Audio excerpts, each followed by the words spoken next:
Hi all, welcome to Wings to Win Education.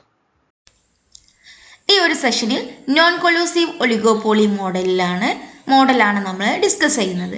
Non collusive oligopoly മോഡലിൽ first നമ്മൾ discuss ചെയ്യാൻ പോകുന്നത് Sweezy's kinked demand curve മോഡലാണ്. Paul സ്വീസിയുടെ കിങ്ങഡ് ഡിമാൻഡ് കർവ് മോഡലാണ് നമ്മൾ നോക്കുന്നത്. One of the important feature of oligopoly market is price rigidity. നമ്മുടെ ഒലിഗോപോളി മാർക്കറ്റിൻ്റെ മെയിൻ ഫീച്ചറായിട്ട് നമ്മൾ കണ്ടിട്ടുണ്ട് പ്രൈസ് റിജിഡിറ്റി എന്നുള്ളത്. And to explain the price rigidity in this market, conventional demand curve is not used. നമ്മൾ പറഞ്ഞിട്ടുണ്ട് ഒലിഗോപോളിസ്റ്റിൻ്റെ മാർക്കറ്റ് ഡിമാൻഡ് കർവ് എന്ന് പറയുന്നത് ഇൻഡിറ്റർമിനേറ്റ് ആണ്. കാരണം ഈ പ്രൈസ് റിജിഡിറ്റി കാരണം തന്നെ അവർക്ക് ഒരു കൺവെൻഷണൽ ആയിട്ടുള്ള ഒരു ഡിമാൻഡ് കർവിനെ യൂസ് ചെയ്യുക എന്ന് പറയുന്നത് ഇമ്പോസിബിൾ ആണ്.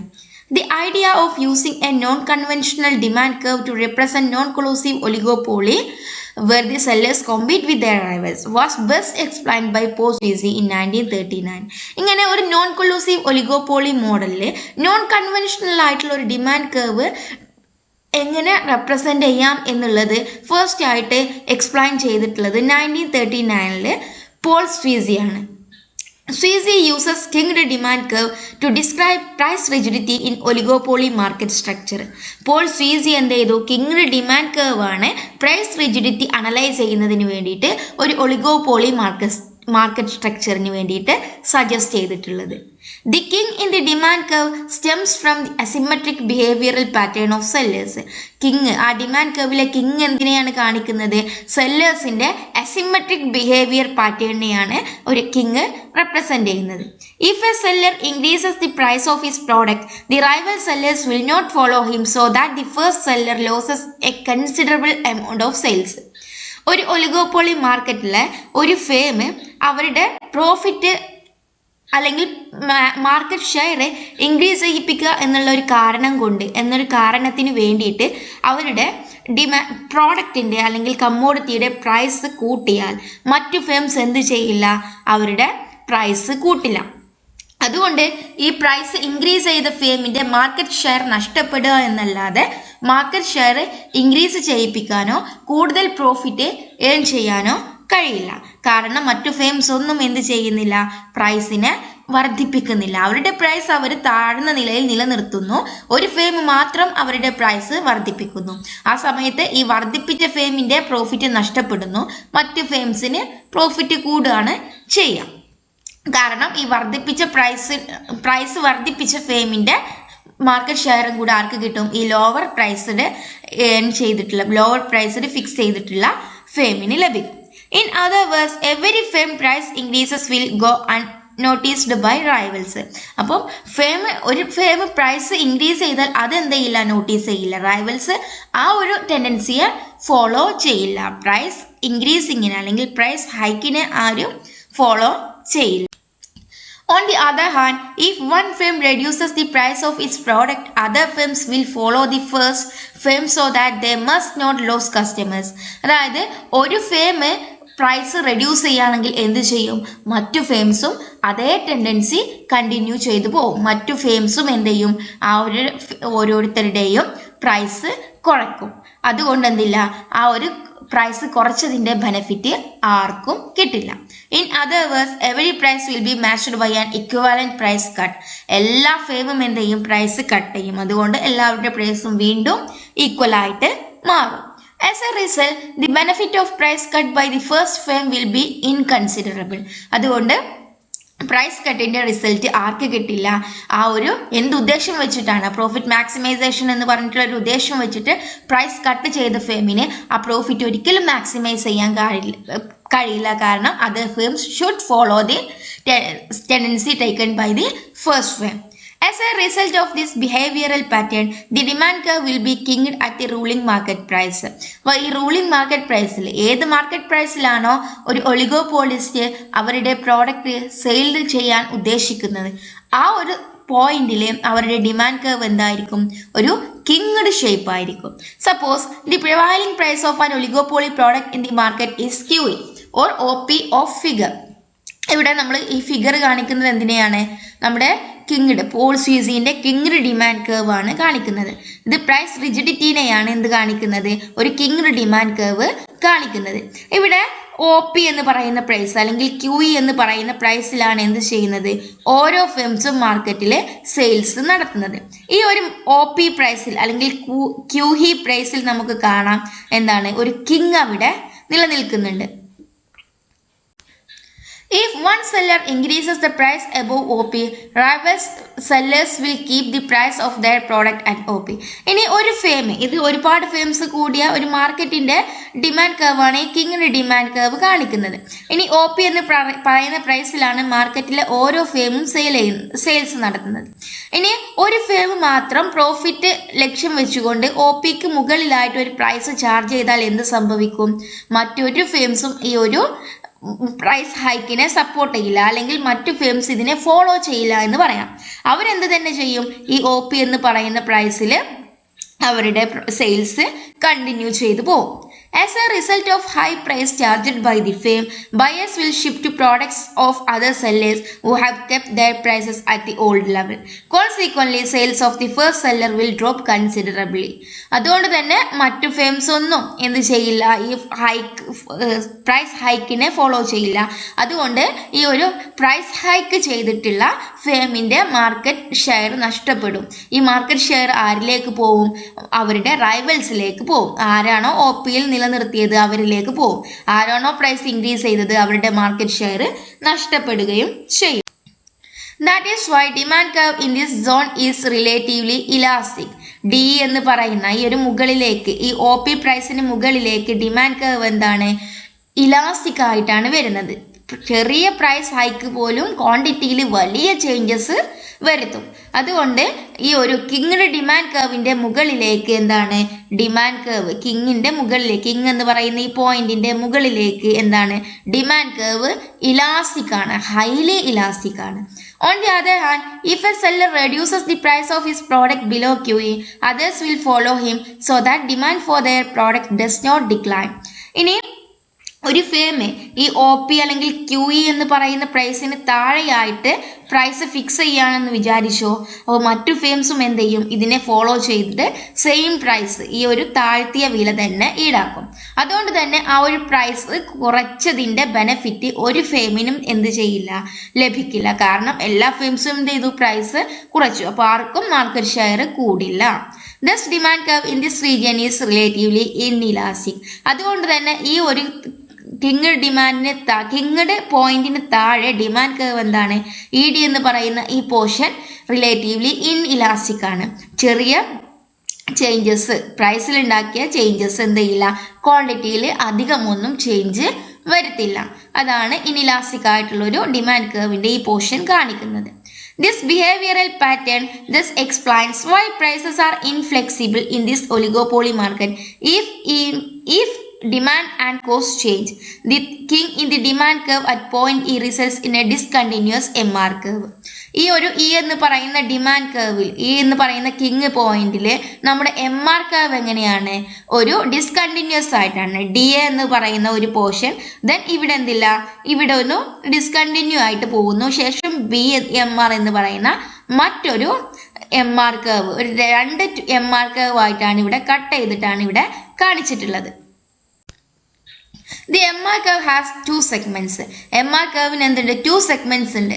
At output less than OQ, the MR curve will correspond to DE portion of AR curve, and for output larger than OQ, the MR curve will correspond to the demand curve ED. ഇനി ഈ ഒരു EDക്ക് സമാനമായിട്ടുള്ള MR curve ആണ് AD എന്ന് പറയുന്നത്.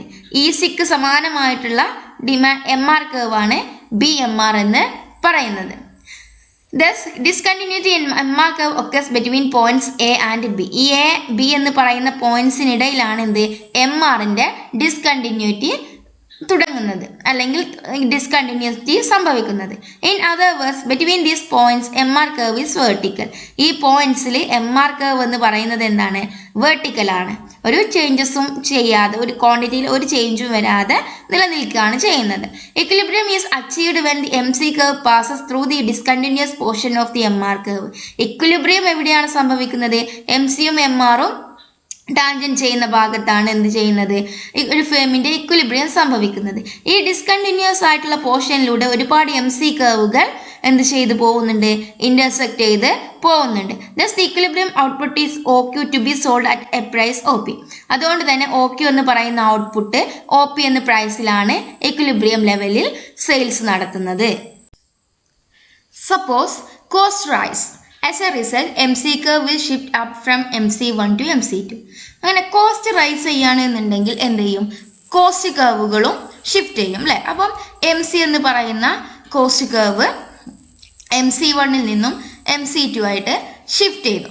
The resulting price and output remain unchanged at OP and OQ respectively. അപ്പോൾ പ്രൈസും ക്വാണ്ടിറ്റിയും എന്ത് ചെയ്യുന്നില്ല, ഒരു ചേഞ്ചും വരുന്നില്ല. This fact explains stickiness of prices. ഇതാണ് എന്ത് പറയുന്നത്, പ്രൈസ് സ്റ്റിക്കിനെസ് എന്ന് പറയുന്നത്. കാരണം കോസ്റ്റ് ചേഞ്ച് ചെയ്തിട്ടും എന്തിൽ മാറ്റം വരുന്നില്ല, പ്രൈസിൽ മാറ്റം വരുന്നില്ല. അതാണ് പ്രൈസ് സ്റ്റിക്കിനെസ് എന്നുള്ളത് കൊണ്ട് അർത്ഥമാക്കുന്നത്. In other words, in oligopolistic industries, price is more stable than cost. അതായത് ഒലിഗോപോളിസ്റ്റിക് ഇൻഡസ്ട്രിയിൽ പ്രൈസ് എന്ന് പറയുന്നത് സ്റ്റേബിൾ ആണ്. കോസ്റ്റിൽ ഉണ്ടാകുന്ന ചെറിയ ചേഞ്ചസ് ഒന്നും എന്തിനെ അഫക്റ്റ് ചെയ്യില്ല, ഈ ഒരു പ്രൈസിനെ അഫക്റ്റ് ചെയ്യില്ല. At first sight the model seems to be attractive since it explains the behaviour of firms realistically. But the model has certain limitations. ഈ മോഡലിന് സർട്ടൻ ലിമിറ്റേഷൻസ് ഉണ്ട്. ഏതൊക്കെയാണ്? Firstly, it does not explain how the ruling price is determined. എങ്ങനെയാണ് price determine ചെയ്യുന്നത് എന്ന് എന്ത് ചെയ്യുന്നില്ല, ഈ ഒരു മോഡല് എക്സ്പ്ലെയിൻ ചെയ്യുന്നില്ല.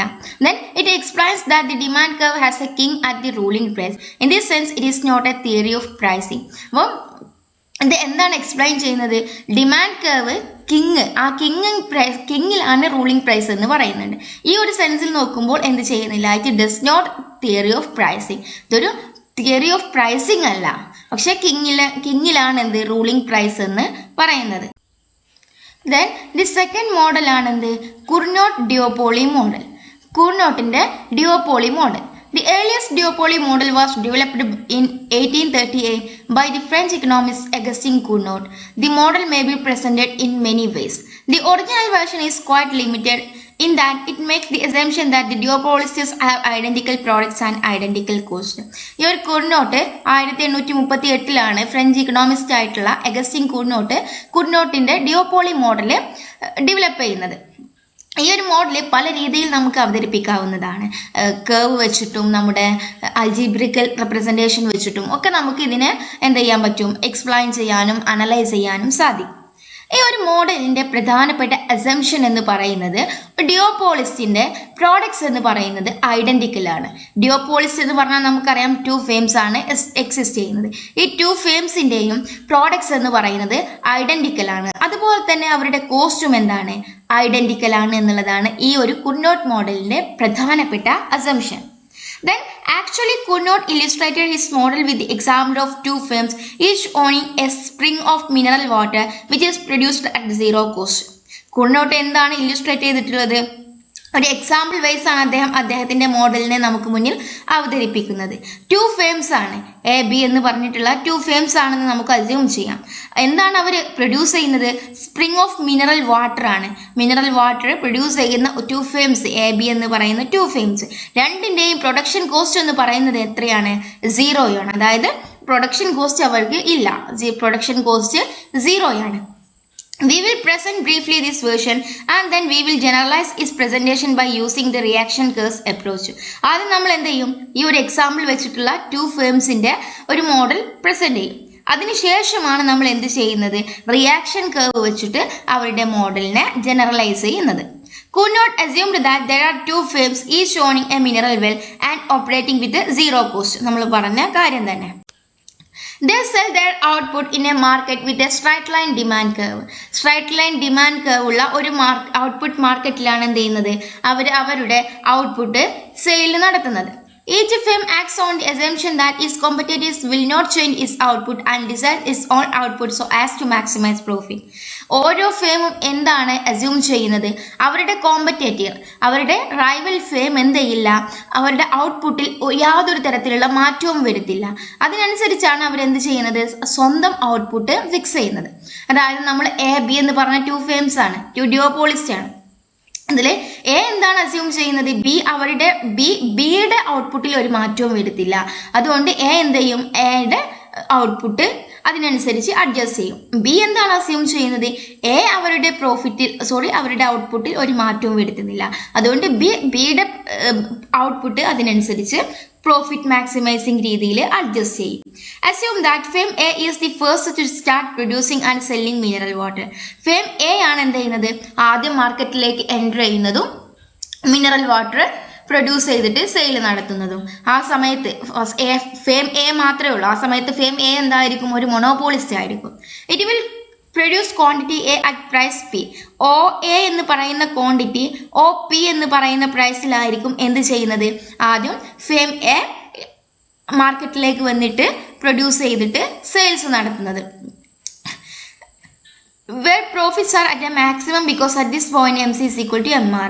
ഇവിടെയാണ് എം സിയും എം ആറും ഈക്വൽ ആവുന്നത്. അതുകൊണ്ട് തന്നെ ഈ E is equal to 1, elasticity 1 ആണ്. സി എന്ന് പറയുന്ന പോയിന്റിലാണ് മാർക്കറ്റ് ഇക്വിലിബ്രിയം കിടക്കുന്നത്. അതുകൊണ്ട് ഈ ഒ എ എന്നുള്ള ക്വാണ്ടിറ്റി ഒ പി എന്ന് പറയുന്ന പ്രൈസിലാണ് ഫേം എ എന്ത് ചെയ്യുന്നത്, പ്രൊഡ്യൂസ് ചെയ്ത് സെയിൽസ് നടത്തുന്നത്. The elasticity of market demand at this level of output is equal to unity and the total revenue of the firms is a maximum. ഈ ഒരു ലെവലിൽ ഈ ഫേം എ മാർക്കറ്റിലേക്ക് എൻ്റർ ചെയ്യുന്ന സമയത്ത് ഇലാസ്റ്റിസിറ്റി എന്ന് പറയുന്നത് എത്രയാണ്, 1 ആണ്. മാത്രമല്ല അവരുടെ റവന്യൂ എന്ന് പറയുന്നത്, ടോട്ടൽ റവന്യൂ TR എന്ന് പറയുന്നത് maximum ലെവലിലുമാണ്. With zero costs maximum R implies maximum profit by maximum zero cost ആണ് maximum profit, maximum revenue means zero costil maximum revenue means maximum profit ആ ഫേം എ അച്ചീവ് ചെയ്തു എന്നാണ് അർത്ഥം. ഇനി എന്ത് ചെയ്യാണ്, no firm B assume that A will keep its output fixed and hence considers that its own demand curve is CD. ഈ ഒരു portion, ഇത്രയും പോർഷനാണ് മാർക്കറ്റിന്റെ DD ഡാഷ് ആണ് എന്ത്, ഡിമാൻഡ് കർവ്. ഈ DE എന്ന് പറയുന്ന ഈ ഒരു പോർഷനാണ് എന്ത് ചെയ്യുന്നത്, ഫേം എ മാർക്കറ്റിലേക്ക് വന്നിട്ട് DC എന്ന് പറയുന്ന ഈ ഒരു പോർഷനാണ് എന്ത് ചെയ്യുന്നത്, മാർക്കറ്റിൽ സെയിൽസ് നടത്തുന്നത്. ഇനി ഫേം ബി മാർക്കറ്റിലേക്ക് എൻ്റർ ചെയ്യുന്നു. ആ സമയത്ത് ഫേം ബി അസ്യൂം ചെയ്യുന്നത് എന്താണ്, ഫേം എ ഈ ഒ എ എന്ന് പറയുന്ന ഔട്ട്പുട്ടാണ് പ്രൊഡ്യൂസ് ചെയ്ത് സെയിൽസ് നടത്തുന്നത് എന്നുള്ളതാണ് ആര് അസ്യൂം ചെയ്യുന്നത്, ഫേം ബി അസ്യൂം ചെയ്യുന്നത്. എന്നിട്ട് ഫേം ബിയുടെ മാർക്കറ്റ് ഡിമാൻഡ് കർവ് എന്ന് പറയുന്നത് എത്രയാണ്, CD ഡാഷ് ആണ്. അതായത് ഈ ടോട്ടൽ ഔട്ട്പുട്ട് D ഡാഷിന്റെ പകുതിയായിട്ടുള്ള DC ആര് പ്രൊഡ്യൂസ് ചെയ്യും, ഫേം എ പ്രൊഡ്യൂസ് ചെയ്യും. ബാക്കി വരുന്ന പോർഷനാണ് ആര് പ്രൊഡ്യൂസ് ചെയ്യുന്നത്, നമ്മുടെ ഫേം ബി പ്രൊഡ്യൂസ് ചെയ്യുന്നത്.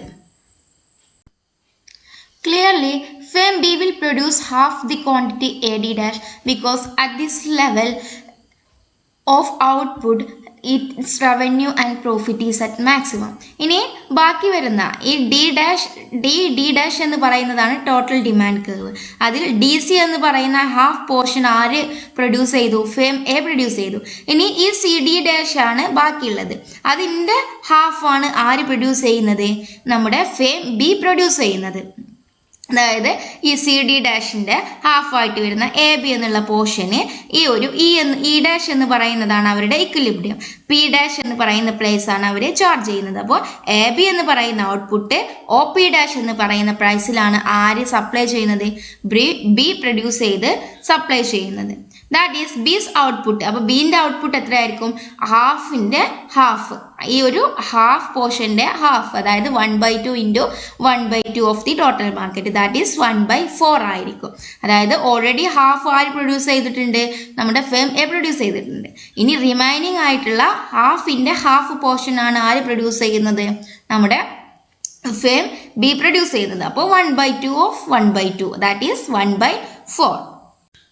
ഇനി firm A faced with this situation assumed that B will return his quantity constant in the next period. അപ്പോൾ ബിയും കൂടെ എന്ത് ചെയ്തു, മാർക്കറ്റിലേക്ക് എൻ്റർ ചെയ്തു. ആ സമയത്ത് ഫേം എ അസ്യൂം ചെയ്യുന്നത് എന്താണ്, ബി അവരുടെ ഔട്ട്പുട്ടിൽ യാതൊരു മാറ്റവും വരുത്തില്ല. ആ പറഞ്ഞിട്ടുള്ള ആ ഒരു പോർഷൻ മാത്രമേ എന്ത് ചെയ്യുള്ളൂ, ബി പ്രൊഡ്യൂസ് ചെയ്ത് സെയിൽ നടത്തുള്ളൂ എന്നുള്ളതാണ് ആര് അസ്യൂം ചെയ്യുന്നത്, ഫേം എ അസ്യൂം ചെയ്യുന്നത്. So he will produce 1/2 of the market which is not supplied by B.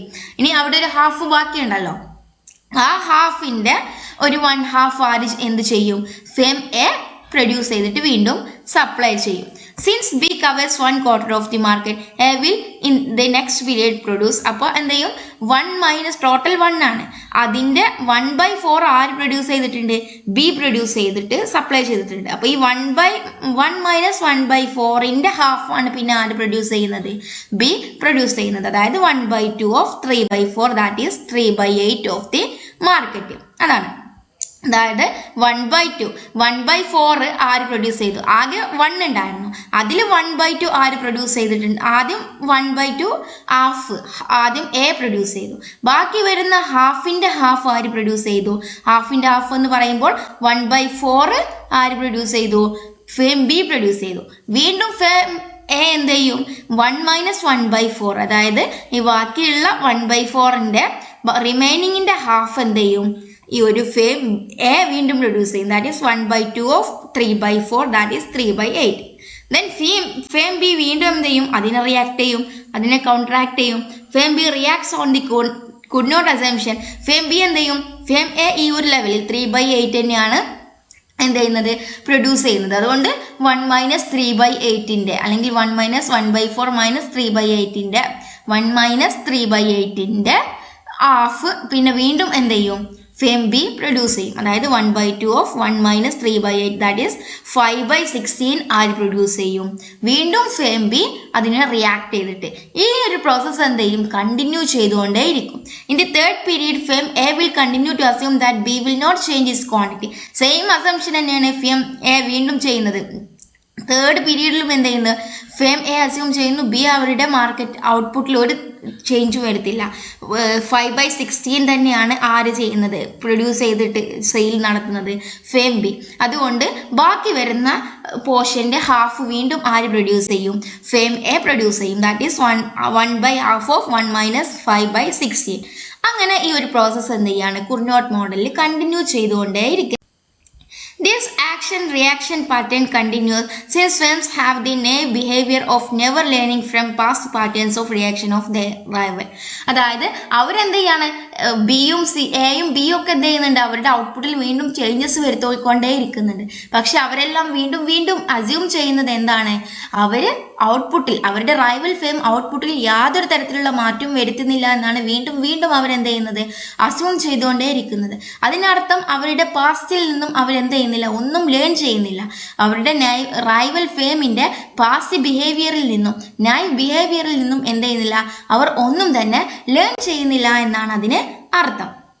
However, eventually an equilibrium will be reached in which each firm produces 1/3 of the total market. അപ്പം last ഇങ്ങനെ ഈ ഒരു continue ചെയ്തുകൊണ്ടേയിരിക്കും, ഈ ഒരു pattern, ഈ ഒരു action reactions continue ചെയ്തുകൊണ്ടേയിരിക്കും. Last അവർ ഇക്വിലിബ്രിയത്തിലെത്തും.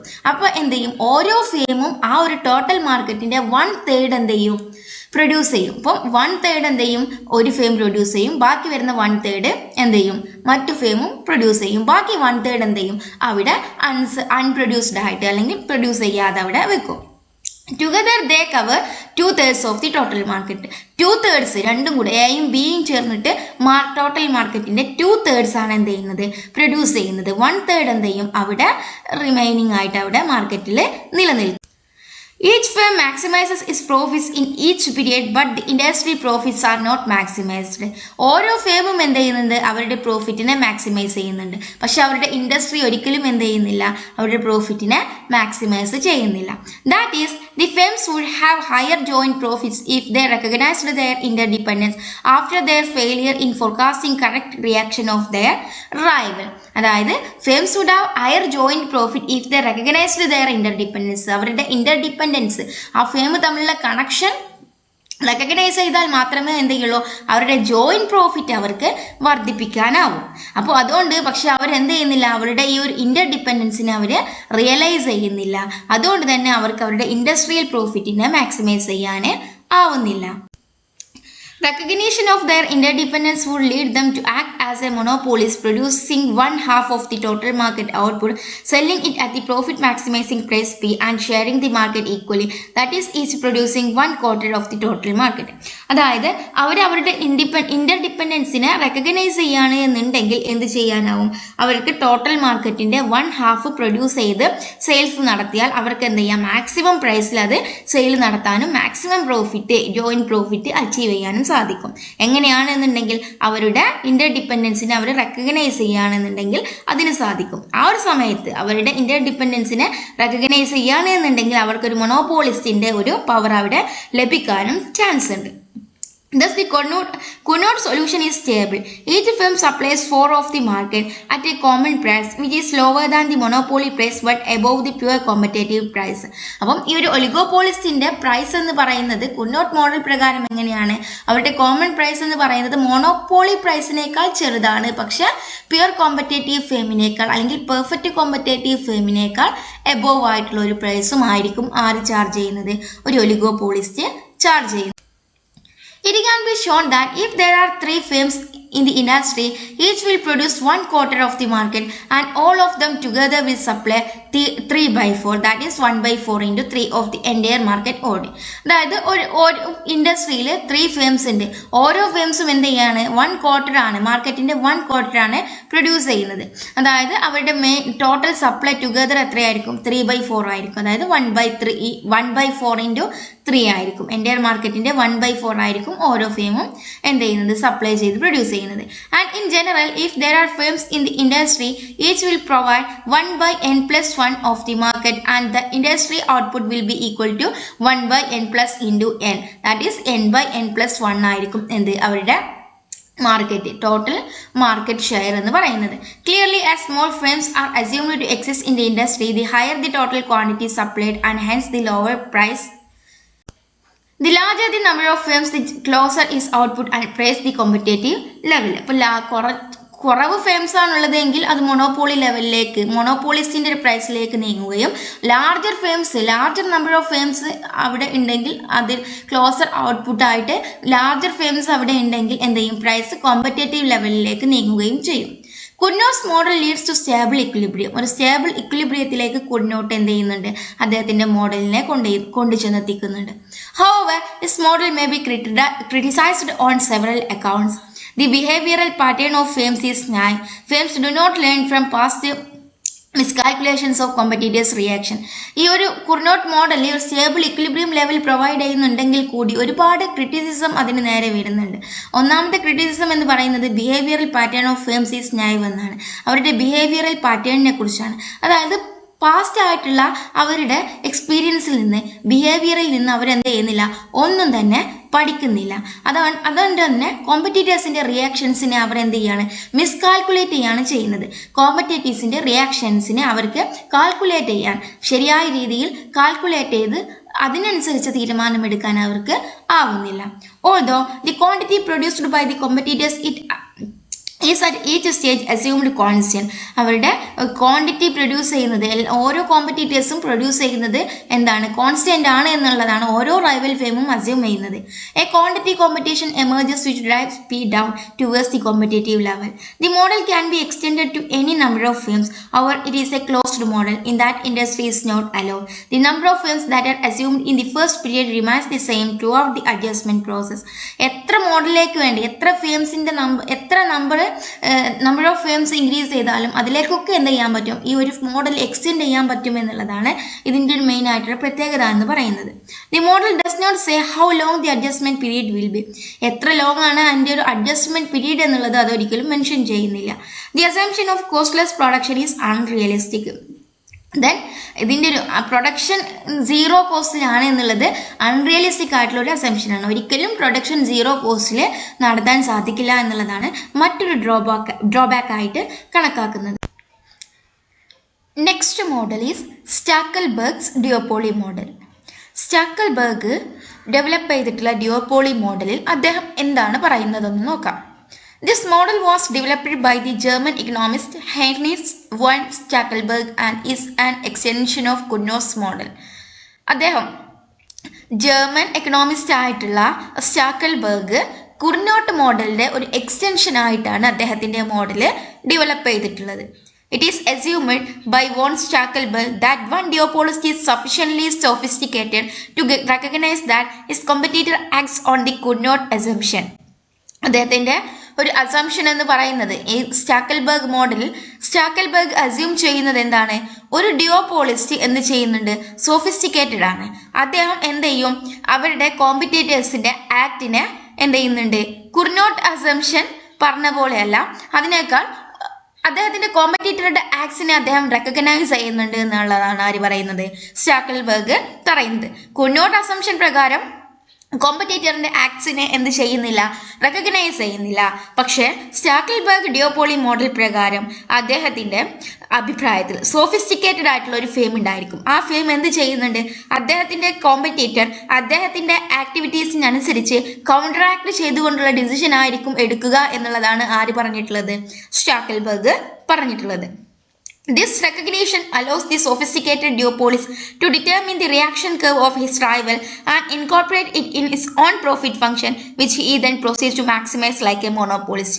അതുകൊണ്ട് തന്നെ അദ്ദേഹത്തിന്റെ കോമ്പറ്റീറ്ററെ അല്ലെങ്കിൽ റൈവൽ ഫേമിന്റെ കൗണ്ടർ ആക്ടിനെ അദ്ദേഹം മനസ്സിലാക്കുന്നത് കൊണ്ട് തന്നെ, അദ്ദേഹം അത് റെക്കഗ്നൈസ് ചെയ്യുന്നത് കൊണ്ട് തന്നെ അതിനനുസരിച്ചുള്ള ഒരു റിയാക്ഷൻ കർവ്, അദ്ദേഹത്തിന്റെ റൈവലിന്റെ ഒരു റിയാക്ഷൻ കർവ് ഡിറ്റർമിൻ ചെയ്യാൻ ആർക്ക് കഴിയും, ഈ ഒരു സോഫിസ്റ്റിക്കേറ്റഡ് ആയിട്ടുള്ള ഫേമിന് കഴിയും. ഈ സോഫിസ്റ്റിക്കേറ്റഡ് ഫേം അദ്ദേഹത്തിന്റെ റൈവലിന്റെ റിയാക്ഷൻ കർവിനെ അനലൈസ് ചെയ്തിട്ട്, റിയാക്ഷൻ കർവിനെ ഡിറ്റർമിൻ ചെയ്തിട്ട്, അതിനെ അനലൈസ് ചെയ്തിട്ട് അദ്ദേഹത്തിന്റെ പ്രോഫിറ്റ് ഫംഗ്ഷനും പ്രോഫിറ്റ് മാക്സിമൈസേഷനും വേണ്ടിയിട്ട് എന്ത് ചെയ്യാൻ പറ്റും, അത് ഉപയോഗിക്കാനായിട്ട് സാധിക്കും. Assume that the isoprofit curves and the reaction function of the duopolist are those depicted in figure below. അപ്പോൾ നമ്മുടെ ഐസോപ്രോഫിറ്റ് കർവ്സ്, റിയാക്ഷൻ ഫംഗ്ഷൻ ഒക്കെ എന്ത് ചെയ്യുന്നുണ്ട്, താഴെ പറയുന്ന ഒരു കർവ് നമുക്ക് റെപ്രസെന്റ് ചെയ്യുന്നുണ്ട്. ഇവിടെ ഇതാണ് കാണിക്കുന്നത്. ഇവിടെ എന്ത് ചെയ്യുന്നുണ്ട്, റിയാക്ഷൻ കർവ്സ് ആണ് കാണിക്കുന്നത്. ഫേം എ എന്ന് പറയുന്ന ഒരു ഫേമിൻ്റെയും ഫേം ബി എന്ന് പറയുന്ന മറ്റൊരു ഫേമിൻ്റെയും റിയാക്ഷൻ കർവ്സും അതിൻ്റെ കൗണ്ടർ ആക്ഷൻസും നമുക്ക് കാണാം. ഈ firm A is the sophisticated oligopolist. Firm A എന്ന് പറയുന്നതാണ് എന്ത്, സോഫിസ്റ്റിക്കേറ്റഡ് ആയിട്ടുള്ള ഒലിഗോപോളിസ്റ്റ് എന്ന് പറയുന്നത്. It will assume that its rival will act on the basis of its own reaction curve. ഈ ഫേം എ എന്ന് പറയുന്നത് സോഫിസ്റ്റിക്കേറ്റഡ് ഫേം ആണ്. അതുകൊണ്ട് തന്നെ അദ്ദേഹം എന്താണ് അസ്യൂം ചെയ്യുക, ഈ സോഫിസ്റ്റിക്കേറ്റഡ് ആയിട്ടുള്ള ഫേം എ അസ്യൂം ചെയ്യുന്നത് എന്തെന്ന് വെച്ചാൽ ഫേം ബി ഈ ഒരു എയുടെ റിയാക്ഷൻ കർവ് അനുസരിച്ചാണ് എന്ത് ചെയ്യുക, കൗണ്ടർ ആക്ട് ചെയ്യുക എന്നുള്ളത് ആര് മനസ്സിലാക്കിയിട്ടുണ്ട്, ഈ ഒരു സോഫിസ്റ്റിക്കേറ്റഡ് ഫേം മനസ്സിലാക്കിയിട്ടുണ്ട്. This recognition will permit firm A to choose to set its own output at the level which maximizes its own profit. അതുകൊണ്ട് തന്നെ ഈ ഒരു റെക്കഗ്നീഷൻ, ഈ ഒരു അസംഷനെ റെക്കഗ്നൈസ് ചെയ്യുന്നത് കൊണ്ട് തന്നെ അദ്ദേഹത്തിന്റെ പ്രോഫിറ്റ് മാക്സിമൈസേഷൻ പോയിന്റിലേക്ക് അദ്ദേഹത്തിന്റെ ഔട്ട്പുട്ടിനെ കൊണ്ടുവരാൻ ആർക്ക് സാധിക്കും, ഈ ഒരു സോഫിസ്റ്റിക്കേറ്റഡ് ഫേമിന് സാധിക്കും. This is point A, which lies on the lowest possible isoprofit curve of A, denoting the maximum profit A can achieve given B's reaction curve. A എന്ന് പറയുന്ന ഇതാണ് എന്ത്, ഫേം എയുടെ റിയാക്ഷൻ കേഴ്സ്, ഫേം ബിയുടെ reaction curse ഇതും. ഈ A എന്ന് പറയുന്ന പോയിന്റ് ആണ് എന്ത്, ഫേം എയുടെ മാക്സിമം പ്രോഫിറ്റ് എന്ന് പറയുന്നത്. മാക്സിമം പ്രോഫിറ്റ് ലഭിക്കുന്ന ഔട്ട്പുട്ട് എന്ന് പറയുന്നത് എയിൽ കാണിക്കുന്ന എക്സ് എ എന്ന് പറയുന്ന ഔട്ട്പുട്ടാണ്. കാരണം ബിയുടെ റിയാക്ഷൻ കർവിൽ നിന്നുമാണ് എന്ത് ചെയ്യുന്നത്, ഈ ഒരു പ്രോഫിറ്റ് മാക്സിമൈസിങ് ഔട്ട്പുട്ടിൽ ആര് എത്തിച്ചേർന്നിട്ടുള്ളത്, ഫേം എ എത്തിച്ചേർന്നിട്ടുള്ളത്. Firm A acting as a monopolist will produce XA and firm B will react by producing XB according to its reaction curve. അതുകൊണ്ട് തന്നെ എക്സ് എ എന്ന് പറയുന്ന ആ ഒരു ഔട്ട്പുട്ടിൽ അദ്ദേഹം എന്ത് ചെയ്യും, പ്രൊഡ്യൂസ് ചെയ്യും. എക്സ് എ എന്ന് പറയുന്ന ഔട്ട്പുട്ടിൽ അദ്ദേഹം പ്രൊഡ്യൂസ് ചെയ്യുകയും എക്സ് ബി എന്ന് പറയുന്ന ഔട്ട്പുട്ട് ആയിരിക്കും ആര് പ്രൊഡ്യൂസ് ചെയ്യുന്നത്, ഫേം ബി പ്രൊഡ്യൂസ് ചെയ്യുന്നത്. അതിനെ കൗണ്ടറാക്ട് ചെയ്യുന്നതിന് വേണ്ടിയിട്ട് ഫേം ബി എക്സ് ബി എന്ന് പറയുന്ന ഔട്ട്പുട്ടും ഫേം എ എക്സ് എ എന്ന് പറയുന്ന ഔട്ട്പുട്ടും ആയിരിക്കും പ്രൊഡ്യൂസ് ചെയ്യുന്നത്. The sophisticated oligopolist become in effect the leader while the naive rival who acts on the Cournot assumption becomes the follower. Cournot assumption പ്രകാരം അദ്ദേഹത്തിന്റെ റൈവൽ ഫേം എന്തായിരിക്കും, അദ്ദേഹത്തിന്റെ ഈ സോഫിസ്റ്റിക്കേറ്റഡ് ഒലിഗോപോളിസിന്റെ ഫോളോവർ ആയിരിക്കും. അദ്ദേഹം എന്ത് ചെയ്യാണ്, സോഫിസ്റ്റിക്കേറ്റഡ് ഒലിഗോപോളിസിന്റെ പ്രൈസിനെ ഫോളോ ചെയ്തിട്ടാണ് എന്ത് ചെയ്യുന്നത്, മാർക്കറ്റിൽ പ്രവർത്തിക്കുന്നത്. Clearly, sophistication is rewarding for a because of he reaches an isoprofit curve closer to his axis than if he behaved with the same naivety as his rival. അതായത് സോഫിസ്റ്റിക്കേറ്റീവ് ഫെയിം ആയിട്ടുള്ളത് A ആണ്. A എന്ന് പറയുന്നതാണ് ഇവിടെ എക്കാണ് ഇവിടെ reward കിട്ടുന്നത്. കാരണം എന്താണ്, ഐസോപ്രോഫിറ്റ് കർവ് എന്ന് പറയുന്നത് അദ്ദേഹത്തിന്റെ ആക്സിസിനോട് ക്ലോസർ ആയിട്ടാണ് വരുന്നത്. ഇവിടെ നമുക്കറിയാം ഇത് എന്റെ റിയാക്ഷൻ ആണ് ഇവിടെ കാണിക്കുന്നത്. ഇവിടെ ബീസ് റിയാക്ഷൻ ആണ് എന്ത് കാണിക്കുന്നത്, ഇവിടെ ഈ കർവ് കാണിക്കുന്നത്. എയുടെ റിയാക്ഷൻ ഈ കർവും കാണിക്കുന്നത്. ഇവിടെയാണ് രണ്ട് റിയാക്ഷൻ കേഴ്സും എന്താണ് ടാൻജന്റ് ചെയ്യുന്ന ഈ പോയിന്റ് ആണ് കുർനോട്ടിന്റെ ഇക്വിലിബ്രിയം എന്ന് പറയുന്നത്. Stackelberg's equilibrium with B the sophisticated leader. ഇനി ഫെയിം എ സോഫിസ്റ്റിക്കേറ്റഡ് ആയിട്ടുള്ള ടൈമാണ് നമ്മൾ പറയുന്നത്. അതുകൊണ്ടാണ് എന്ത് ചെയ്യുന്നത്, ഇവിടെയാണ് നമ്മൾ എന്തായിട്ട് റെപ്രസെന്റ് ചെയ്യുന്നത്, ഈ ഒരു എ എന്ന് പറയുന്ന പോയിന്റിലാണ് എന്ത് ഈ ഒരു ഇക്വിലിബ്രിയം സംഭവിക്കുന്നത്. ഇക്വിലിബ്രിയം മീൻസ് എ എന്ന് പറയുന്ന ഫെയിമിന്റെ പ്രോഫിറ്റ് മാക്സിമൈസ് ചെയ്യുന്നത് എ എന്ന് പറയുന്ന പോയിന്റിലാണ്. കാരണം ബിയുടെ റിയാക്ഷൻ കർവ് അവരുടെ ഐസോപ്രോഫിറ്റ് കർവിനെ ടാൻജന്റ് ചെയ്യുന്നത് എന്താണ്, എ എന്ന് പറയുന്ന പോയിന്റിലാണ്. അതുകൊണ്ട് തന്നെ എ എന്ന് പറയുന്ന പോയിന്റ് ഈ ഒരു എക്സ് ആക്സിസിനാണ് ഏറ്റവും അടുത്തായിട്ട് വരുന്നത്. അതുകൊണ്ട് തന്നെ എ എന്ന് പറയുന്ന ഫെയിമിനാണ് റിവാർഡ് കിട്ടുന്നത്. കാരണം OX ക്വാണ്ടിറ്റിയാണ് ആര് പ്രൊഡ്യൂസ് ചെയ്യുന്നത്, ഫെയിം എ പ്രൊഡ്യൂസ് ചെയ്യുന്നത്. അതേസമയം OXB എന്ന് പറയുന്ന കുറഞ്ഞ ഔട്ട്പുട്ട് മാത്രമേ ഫെയിം ബി പ്രൊഡ്യൂസ് ചെയ്യുന്നുള്ളൂ. The knife follower is worse off as compared with the Cournot equilibrium, since with this level of output he reaches an isoprofit curve further away from its axis. Cournot equilibriumത്തിലാണ് എന്നുണ്ടെങ്കിൽ എന്ത് ചെയ്യാം, fame ബിക്ക് കുറച്ചും കൂടെ reward കിട്ടിയിരുന്നു അല്ലെ. ഇത്രയും ഔട്ട്പുട്ടാണ് ശരിക്കും പ്രൊഡ്യൂസ് ചെയ്യേണ്ടത് ഇക്വിലിബ്രിയം പ്രകാരം. പക്ഷെ സോഫിസ്റ്റിക്കേറ്റഡ് ഫെയിമിന്റെ സ്ട്രാറ്റജി പ്രകാരം അദ്ദേഹം റെക്കഗ്നൈസ് ചെയ്യുന്നത് കൊണ്ട് തന്നെ അദ്ദേഹത്തിന് XB എന്ന് പറയുന്ന ഈ എമൗണ്ട് പ്രൊഡ്യൂസ് ചെയ്യാൻ കഴിഞ്ഞുള്ളൂ. If fame B is the sophisticated oligopolis, it will choose to produce XB corresponding to point B on X reaction curve because this is the largest profit that B can achieve given his profit map and S reaction curve. ഇനി B ആണ് sophisticated fame ആയിട്ട് act ചെയ്യുന്നതെന്നുണ്ടെങ്കിൽ B എവിടെ produce ചെയ്യും, ഈ small letter B വരുന്ന പോയിന്റിലായിരിക്കും produce ചെയ്യുന്നത്. അവിടെ എന്താണ്, അവിടെ എയുടെ റിയാക്ഷൻ കർവ് ബിയുടെ ഐസോപ്രോഫിറ്റിനെ ബി എന്ന് പറയുന്ന പോയിന്റിലാണ് ടാൻജന്റ് ചെയ്യുന്നത്. അവിടെ ആയിരിക്കും ഈ ഫെയിം ബി സോഫിസ്റ്റിക്കേറ്റഡ് ഫെയിം ആയിട്ടുള്ള ബി എന്ത് ചെയ്യുന്നത്, മാക്സിമം ഔട്ട്പുട്ട് നേടുന്നതും പ്രോഫിറ്റ് മാക്സിമൈസത്തിൽ എത്തുന്നതും. ഇവിടെ നമുക്കറിയാം ഈ OXB ഡാഷ് എന്ന് പറയുന്ന ക്വാണ്ടിറ്റി അത്രത്തോളം ഔട്ട്പുട്ട് ആര് പ്രൊഡ്യൂസ് ചെയ്യുന്നുണ്ട്, ഫെയിം ബി സോഫിസ്റ്റിക്കേറ്റഡ് ഫെയിം ആയിട്ട് ആക്ട് ചെയ്താൽ പ്രൊഡ്യൂസ് ചെയ്യുന്നുണ്ട്. അതേസമയം ഫെയിം എയോ ഫോളോവർ ആയിട്ടുള്ള ഫെയിം എ XA ഡാഷ് എന്ന് പറയുന്ന ഔട്ട്പുട്ട് OXA ഡാഷ് എന്ന് പറയുന്ന സ്മോൾ ഔട്ട്പുട്ട് മാത്രമേ പ്രൊഡ്യൂസ് ചെയ്യുന്നുള്ളൂ. എങ്ങനെയെങ്കിൽ ഫെയിം ബി ആണ് സോഫിസ്റ്റിക്കേറ്റഡ് ഫെയിം ആയിട്ട് ആക്ട് ചെയ്യുന്നത് എന്നുണ്ടെങ്കിൽ ഇതിൽ നിന്ന് നമുക്ക് എന്ത് മനസ്സിലാക്കാം, ഏത് ഫെയിം ആണോ സോഫിസ്റ്റിക്കേറ്റഡ് ആയിട്ട് ആക്ട് ചെയ്യുന്നത്, സോഫിസ്റ്റിക്കേറ്റഡ് ആയിട്ട് നിലനിൽക്കുന്നത്, ആ ഫെയിമിന് കൂടുതൽ റിവാർഡ് ലഭിക്കുന്നു, മറ്റു ഫെയിമിന് വലിയ നഷ്ടം ഇക്വിലിബ്രിയം ലെവലിനേക്കാൾ സംഭവിക്കുന്നു എന്നുള്ളതാണ്. Fame B will now be the leader while fame A becomes the follower. ഇപ്പം എന്താണ്, ഫെയിം ബി ആണെന്ത് ലീഡർ, അല്ലെങ്കിൽ സോഫിസ്റ്റിക്കേറ്റഡ് ഫെയിം ആരാണ്, ബി ആണ്. അതേസമയം എ എന്ന് പറയുന്നത് ഈ സോഫിസ്റ്റിക്കേറ്റഡ് ഫെയിമിന്റെ ഫോളോവർ ആണ്. അതുകൊണ്ട് തന്നെ B has a higher profit and the naive firm A has a lower profit. അതുകൊണ്ട് ഫെയിം എക്ക് ലോവർ പ്രോഫിറ്റും ബിക്ക് ഹയർ പ്രോഫിറ്റുമാണ് ഉള്ളത്.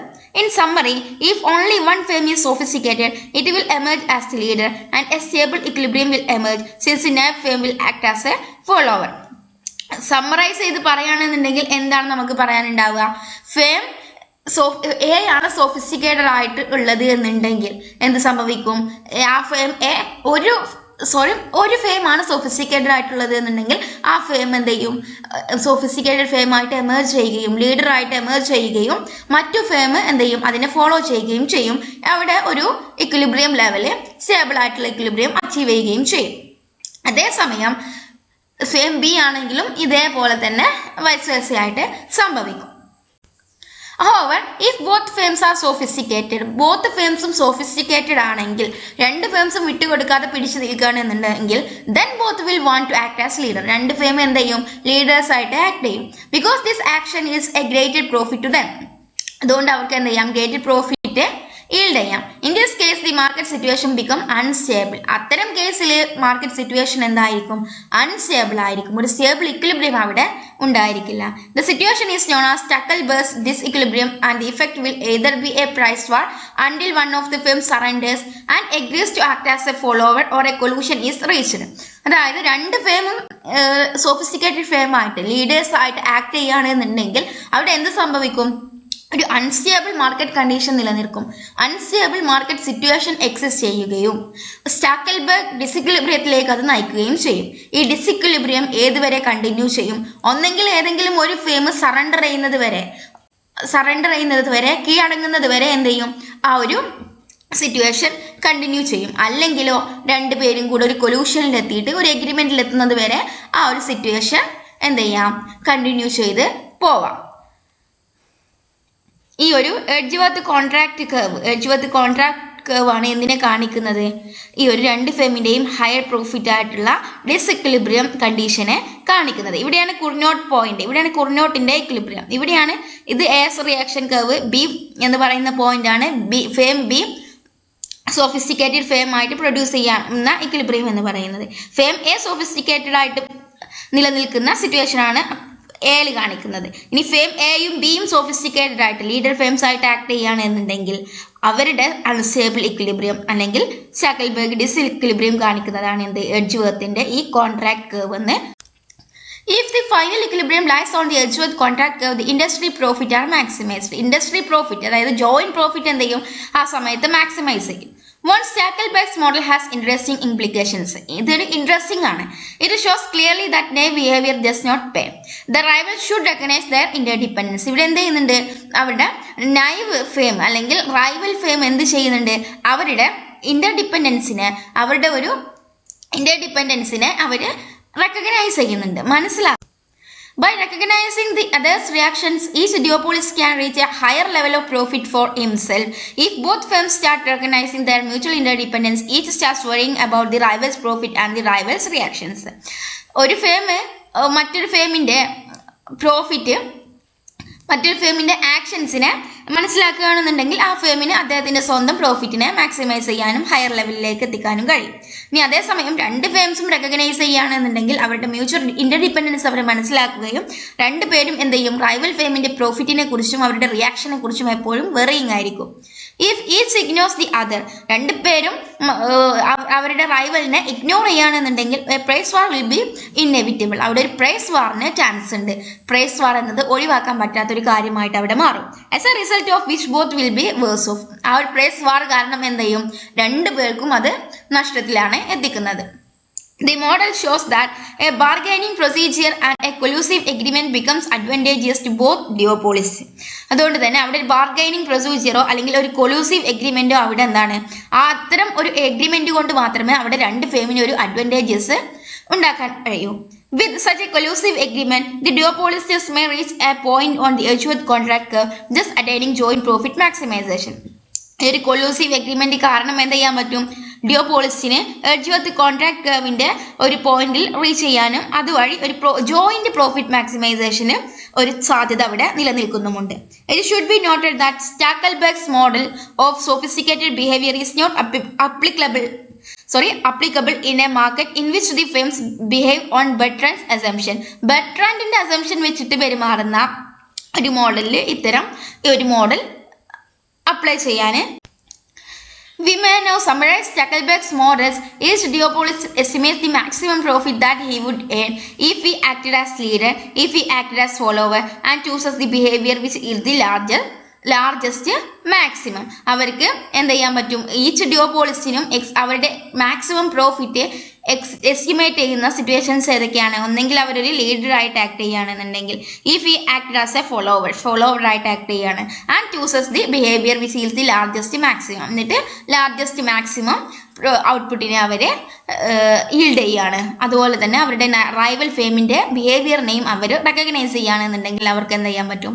അവരുടെ ഒരു പ്രോഫിറ്റ് മാക്സിമൈസേഷൻ ലെവലിലേക്ക് അവരുടെ ഫേമിനെ കൊണ്ടു ചെന്നെത്തിക്കാനും അവർക്ക് സാധിക്കും. Next model, Bertrand's duopoly model. Bertrand, a French mathematician, developed his own model of duopoly in 1883. 1883 French mathematician ആയിട്ടുള്ള ബെർട്രൻഡ് അദ്ദേഹത്തിന്റെ ഡ്യുവോപോളി മോഡൽ ഡെവലപ്പ് ചെയ്യുന്നത്. Bertrand's model differs from Cournot's model in respect of his behavioural assumption. Behavioural അസംഷന്റെ ബേസിലാണ് ഈ ഒരു ബെർട്രാൻഡ്സ് model കുർനോട്ട് മോഡലിൽ നിന്നും different ആയിട്ട് നിൽക്കുന്നത്. While under Cournot's model, each seller assumes his rival's output to remain constant. Cournot model എന്താണ് അസ്യൂം ചെയ്യുന്നത്? എല്ലാ ഫേമും അവരുടെ റൈവലിന്റെ ഔട്ട്പുട്ടിനെ കോൺസ്റ്റന്റ് ആയിട്ട് നിലനിർത്തും എന്നുള്ളതാണ് അസ്യൂം ചെയ്യുന്നത്. എങ്കിൽ under Bertrand's model each seller determines his price on the assumption that his rival's price. എല്ലാ ഫേമും അവരുടെ റൈവൽ ഫേമിന്റെ പ്രൈസ് ഡിറ്റർമിനേഷൻ അനുസരിച്ചാണ് അവരുടെ ഓരോരുത്തരുടെയും പ്രൈസ് അവരും ഡിറ്റർമിൻ ചെയ്യുന്നത്. Rather than his output remains constant. അതായത് അവരുടെ ഔട്ട്പുട്ട് എന്തല്ല, കോൺസ്റ്റന്റ് അല്ല, പ്രൈസ് ആണ് കോൺസ്റ്റന്റ് ആക്കി നിലനിർത്തുന്നത് എന്നുള്ളതാണ് ആര് അസ്യൂം ചെയ്യുന്നത്? അവരുടെ റൈവൽ ഫേംസ് അസ്യൂം ചെയ്യുന്നത്. അതായത് ഓരോ ഫേമും കുർനോട്ടിന്റെ കുർനോട്ട് മോഡൽ പ്രകാരം ഓരോ ഫേമും അവരുടെ ഔട്ട്പുട്ട് ഡിസിഷൻ അനുസരിച്ചായിരുന്നു, അവരുടെ റൈവൽ ഫേമിന്റെ ഔട്ട്പുട്ട് ഡിസിഷൻ അനുസരിച്ചായിരുന്നു റിയാക്ട് ചെയ്തിരുന്നത്. എങ്കിൽ ബെർട്രാൻഡിന്റെ മോഡലിൽ ഓരോ ഫേമും അവരുടെ റൈവൽ ഫേമിന്റെ പ്രൈസിനനുസരിച്ചാണ് ആക്ട് ചെയ്യുന്നത്. അതായത് ഓരോ ഫേമും അസ്യൂം ചെയ്യുന്നത് അവരുടെ റൈവൽ ഫേം അവരുടെ ഔട്ട്പുട്ട് കോൺസ്റ്റന്റ് ആക്കി അവരുടെ പ്രൈസ് കോൺസ്റ്റന്റ് ആക്കി നിലനിർത്തുന്നു എന്നുള്ളതാണ് ബെർട്രാൻഡ് മോഡലിൽ അസ്യൂം ചെയ്യുന്നത്. ഓരോ ഫേമും അസ്യൂം ചെയ്യുന്നത് എന്താണ്? അവരുടെ റൈവൽ ഫേം അവരുടെ പ്രൈസ് കോൺസ്റ്റന്റ് ആക്കി നിലനിർത്തുന്നു എന്നുള്ളതാണ് അസ്യൂം ചെയ്യുന്നത്. Bertrand's model focuses on price competition. Price competition ആണ് ബെർട്രാൻഡിന്റെ മോഡൽ ഫോക്കസ് ചെയ്യുന്നത്. Its analytical tools are reaction function of the duopolist. Reaction function തന്നെയാണ് അനലിറ്റിക്കൽ ടൂൾ ആയിട്ട് ബെർട്രാൻഡ് യൂസ് ചെയ്തിട്ടുള്ളത്. Reaction functions are divided on the basis of isoprophet curves. Isoprophet curve in the basis ilana reaction functions derive ചെയ്തിട്ടുള്ളത്. An isoprophet curve for a given level of profit is drawn on the basis of various combinations of price charged by the rival firm. An isoprophet curve, ഒരു isoprophet curve എന്താണ് കാണിക്കുന്നത്? For a given level of profit is drawn on the basis of various combinations of price charged by the rival firms. Rival firms price charge ചെയ്യുന്നതിന്റെ various കോമ്പിനേഷന്റെ അനുസരിച്ചാണ് ഓരോ ഐസോപ്രോഫിറ്റ് കർവും given ചെയ്തിട്ടുള്ളത്. He assumed only two firms, A and B. A and B എന്ന് പറയുന്ന two firms ആണെന്നുള്ളതാണ് Bertrand assume ചെയ്തിട്ടുള്ളത്. And their prices are measured along the horizontal axis and vertical axis respectively. അവരുടെ ഓരോ A എന്ന് പറയുന്ന ഫേമിന്റെ പ്രൈസ് ഹൊറിസോണ്ടൽ ആക്സിസിലും ബി എന്ന് പറയുന്ന ഫേമിന്റെ price vertical ആക്സിസിലുമാണ് എന്ത് ചെയ്തിട്ടുള്ളത്? മെഷർ ചെയ്യുന്നത്. Isoprophet curves of the two firms are concave to their respective price axis as shown in the figure. Isoprophet curve എന്ന് പറയുന്നത് ഫേമിന്റെ ടു ഫേംസിന്റെയും ഐസോപ്രോഫിറ്റ് കർവ് എന്ന് പറയുന്നത് അവരുടെ റെസ്പെക്റ്റീവ് ആയിട്ടുള്ള ആക്സിസിന് കോൺകേവ് ഷേപ്പിലാണ് നിലനിൽക്കുന്നത് എന്നുള്ളതാണ്. Isoprofit curves of firm A are convex to its price axis P A.